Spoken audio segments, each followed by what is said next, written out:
Welcome to healthy food kitchen. நம்ம இன்றைக்கி சேமியா பாயாசம் செய்ய போகிறோம். சேமியாவையும் கேரட்டையும் வச்சு செய்ய போகிறோம். சேமியா வந்து ரோஸ்ட் பண்ணி வச்சுருக்கேன். ட்ரை ரோஸ்ட் தான் பண்ணியிருக்கேன். ஒரு 2 கைப்பிடி அளவுக்கு அல்லது 1.5 கைப்பிடி அளவுக்கு எடுத்துக்கோங்க. 50 கிராம் எடுத்துக்கோங்க போதும். வெந்த பிறகு ரொம்ப வந்துடும். கேரட்டு ஒரு 4 கேரட்டை நறுக்கி வச்சுருக்கேன். இந்த பாயாசத்தை வந்து ஐஸில் வச்சு சாப்பிட்டிங்கன்னா தான் ரொம்ப டேஸ்ட்டாக இருக்கும். அதுக்கு ஏலக்காய் போட்டிங்கன்னா டேஸ்ட் அந்தளவுக்கு இருக்காது.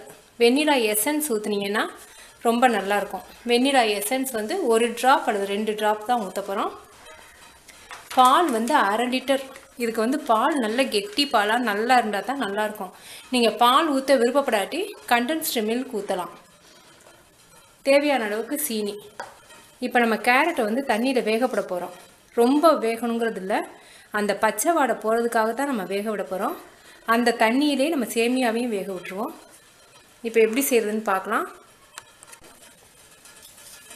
இப்போ தண்ணி நல்லா கொதிக்குது.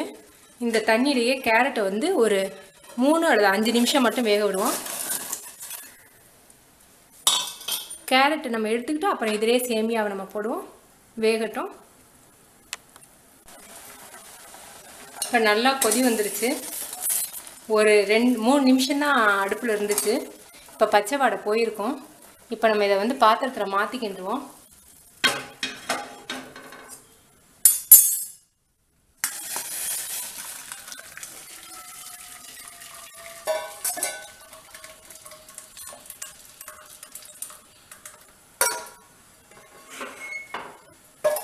இதில் இப்போ நம்ம சேமியாவை வேக வச்சுருவோம்.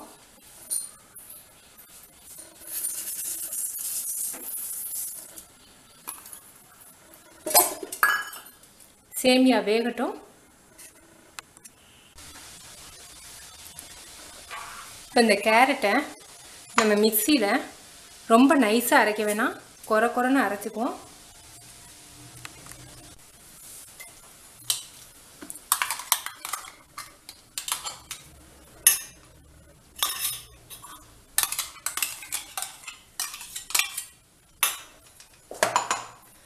தண்ணி இல்லாமல் இந்த மாதிரி கெட்டியாக அரைச்சிக்கோங்க. ஏன்னா சேமியாவில் வேறு நம்ம தண்ணி ஊற்றிருக்கோம், பால் வேறு ஊற்ற போகிறோம். அதனால் ரொம்ப தண்ணியாக போயிடக்கூடாது. அதனால் அரைச்சி வச்சுக்கிட்டோம். இப்போ பாலை காய்ச்சிக்குவோம். இப்போ சேமியா வேகட்டும். இந்த பக்கம் நம்ம பாலை காய்ச்சிக்குவோம்.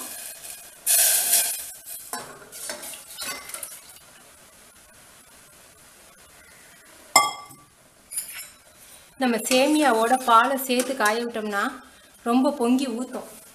அதனால பாலை தனியாக வேக வச்சுக்கிட்டுருவோம்.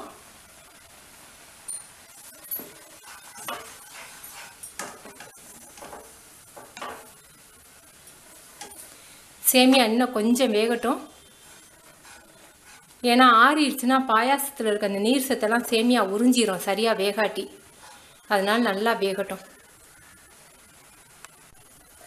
இப்போ சேமியா நல்லா வெந்துருச்சு. இப்போ கேரட்டு,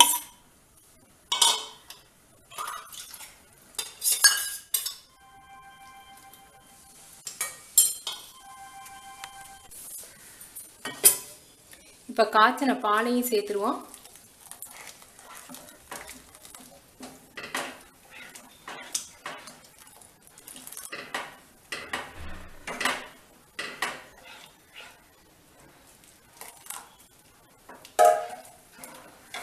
கேரட் திப்பி திப்பியாக இருந்தால் தான் சாப்பிடும்போது சேமியாவோட சேர்ந்து கடி விடும்போது நல்லாயிருக்கும்.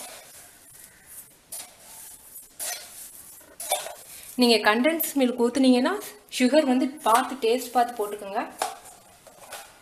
இந்த பாயாசத்துக்கு வெல்லம் போட்டிங்கன்னா கொஞ்சம் ஸ்மாராக இருக்கும். அதனால நான் சீனி போடுறேன். நீங்கள் இல்லை வெல்லம் தான் வேணும்னா வெல்லத்தை நீங்கள் கண்டென்ஸ்டு மில்க் போட்டு கொஞ்சமாக வெல்லம் போட்டுக்கலாம். கொஞ்சம் நல்லா கொதிக்கட்டும்.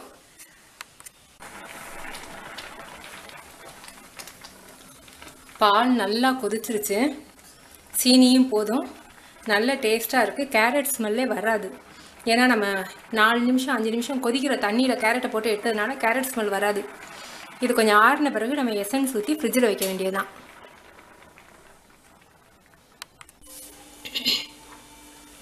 இப்போ வெண்ணிலா எசன்ஸ் சேர்த்துக்குவோம்.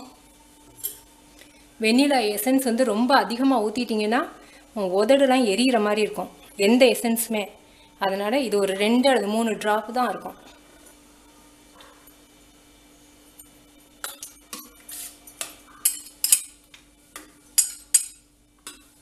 இப்போ அந்த ஐஸ்கிரீம் ஃப்ளேவர் நல்லா வருது.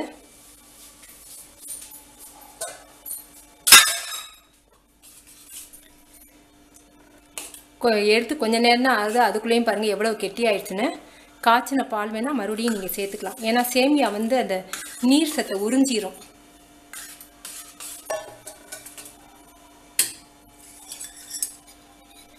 நான் முந்திரி பருப்பு நெய்யில் வறுத்து போடலை, அதுக்கு பதிலாக இந்த டூட்டி ஃப்ரூட்டி, பாதாம் பருப்பை ஊற வச்சு கட் பண்ணி வச்சுருக்கேன். வித்தியாசமான டேஸ்ட்டில் ரொம்ப நல்லாயிருக்கும். இதை ஐஸில் வச்சு சாப்பிடும்போது ரொம்ப டேஸ்ட்டாக இருக்கும்.